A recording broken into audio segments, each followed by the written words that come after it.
Kaya pala ganito ang naging resulta ng kapalaran ko. Kasi alam ng Diyos na kaya ko. Sa edad kong to, napagod na akong magmadali. Kaya lahat ng ginagawa ko ngayon, ini-enjoy ko na lang. Siguro sa dami na rin ang aking pinagdaanan. Napagtanto ko na ang buhay ay mas malawak at mas mahiwaga pa sa mga problemang dumarating sa buhay natin.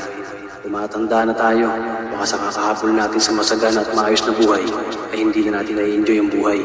Baka nabubuhay na rin tayo dahil nape-pressure tayo sa sasabihin ng ibang tao.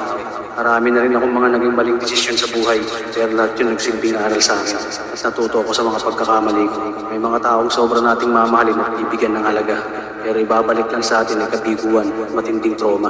Kaya huwag nating lilimunin ng mga taong tulad nila dahil mas payapa kapag hindi ka na interesadong malaman pa kung ano pang balita sa kanila. At huwag mong idepende ang sarili mo sa kahit kanino. Tandaan mo, kahit sarili mong kanino, iiwan ka din nito pag madilim na ang paligid mo.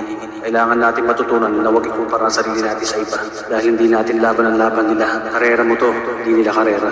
Dahil ang buhay ay hindi naman nasusukat sa kung sino ang mayaman, kundi kung sino ang payapa. Kaya galingan mo lang palagi, tol, dahil napakaraming tao mo pangusga, hihilahin ka pababa. At lagi mo itong tatandaan na makakatanggap ka lang ng papuri mula sa kanila. Pagpatay ka na.